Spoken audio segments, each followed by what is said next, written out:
Hi, my name is Courtney Pippin-Mathur, and I am an author, illustrator, teacher, and artist. Welcome to my YouTube channel. Today we're going to talk about a question I get from a lot of my students, which is how to get started. Sometimes you're faced with a mental block on how to get started on your creative journey, or you just need to figure out how to get started in a very busy lifestyle, whether you're a parent or you have a full-time job, or both. So the first step to get started is actually a pre-step, and that pre-step is to do your research. And what do I mean by doing your research?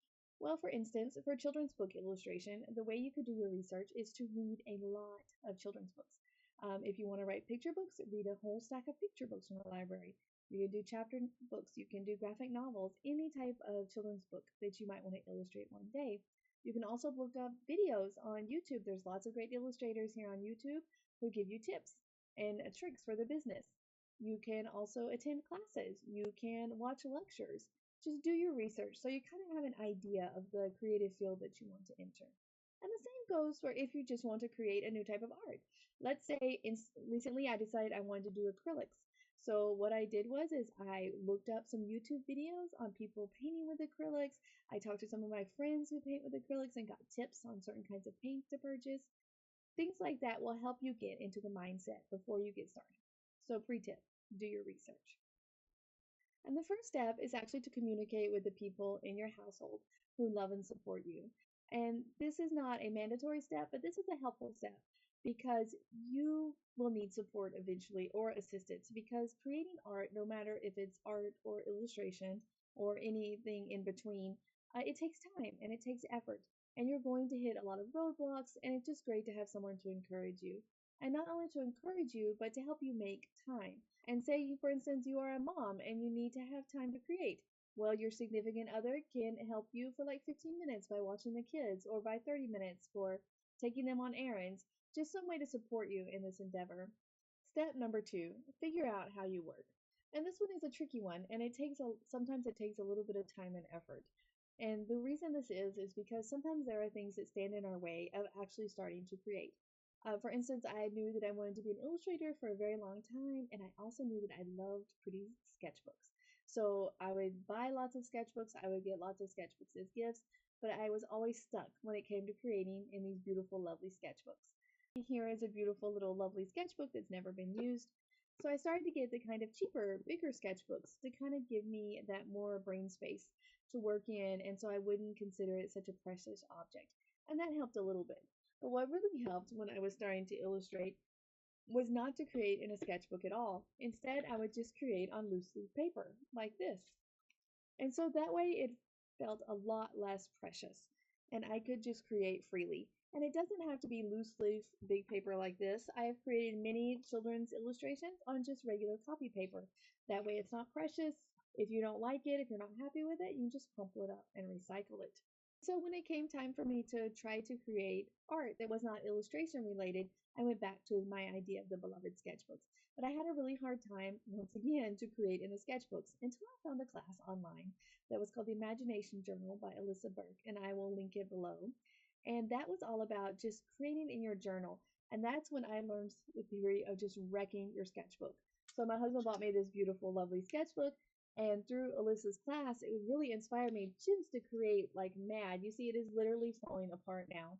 But I really got out of my headspace and started making art because this was how it worked for me at that time. This was how I worked the best. So that is a great tip. And now you'll see that I have a sketchbook for every year. This one is from 2023. Sometimes I don't finish them all the way. I'll come back to it later and work on it some more. So find how you work best, whether it's in a sketchbook, whether it's on a loose leaf paper, or whether it's on a device. Now, this is one great thing that Procreate is good for, is because it is very portable. I do create all of my illustrations for picture books on Procreate, or at least I did for the last 2. And it is very helpful when you have kids to have something that is portable. For instance, I would take it with me to the playground, and while the kids were playing on their playground with their big sister, then I would sketch in the Procreate app on the iPad, and that was very helpful. So just kind of find out how you can work, and you don't have to limit yourself to one way. Like I said, I've done all 3 ways, but just kind of find out how you can work right now and start with that. Step number 3 is to set a space. So sometimes you don't actually have a space where you can work. Right now, my husband and I share an office, so I have a lovely space where I can create my illustrations and my artwork. But I have worked in many different places. For instance, as I mentioned last time, I've worked at the park, I have worked at the kitchen table, I have worked on the couch. But before I went to each of those places, I said in my head, this is my space where I'm going to take the time to work. And that way it kind of became the space for my creativity. Some other tricks to help you to create a space is you can light a candle. When I used to work outside, I would light the citronella candle before I sat down to start drawing on my iPad. And it was just a citronella candle. It was nothing fancy, but while my kids were in the yard playing, I was drawing and I was in my space and I was in my creative zone. I still do that now. My kids are older, but with the dogs, sometimes I light a candle outside and I have set my space to create my artwork. And now also at my desk, I don't use real candles that much anymore, but I love these little battery operated candles. The cuter, the better. I have this great little mushroom one I got at a Renfest. And so I light my little battery operated candles before I start any type of creative work. And it really just helps me get into the zone. Step number 4 is to set a timer. And this can be a timer in your head or it can be an actual physical timer. But let's say you only have a set amount of time to create. I know that when my kids were little and watching TV shows, I knew that I had 30 minutes to draw. So I would sit down and draw. And I know people also say when your kids are napping, you should draw. That never worked for me. I love to nap. But let's say they would go to sleep and then I would fall asleep with them, but I would wake up an hour later and then I would go work for about 30 minutes to an hour. It didn't have to be a long time, even just 15 minutes of just sitting down and creating something will really help you, encourage you, and move you forward on your creative journey. You can also set a physical timer on your phone. If you know that you don't have a lot of time, just set 15 minutes and sit in your space, wherever it may be, with a determination to create, and that will be moving you along. Step number 5, start drawing. Now, sometimes this is difficult because if we have an idea in our head or a painting that we know we want to create, we get stuck on the blank page, right? It is a huge problem. That's why I really love learning to paint in my sketchbook. And so I recommend that if you're creating art, sometimes just lay down some paint and then draw on that later because that gets you out of your head.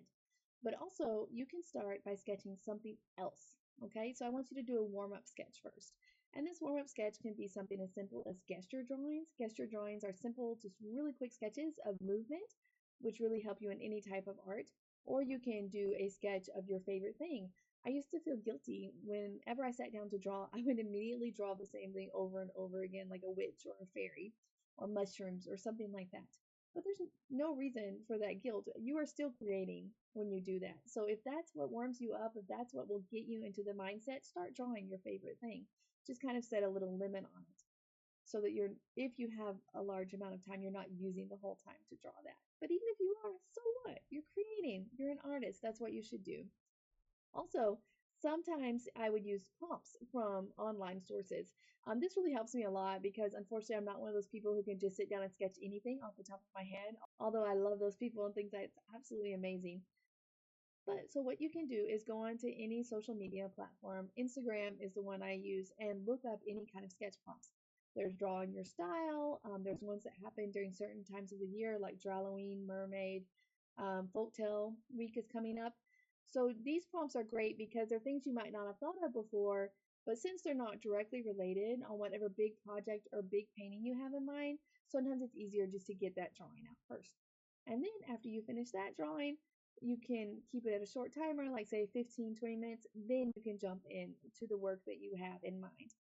But like I said, even if you don't get into the big work, just doing these sketches, that's what helps you along as an artist.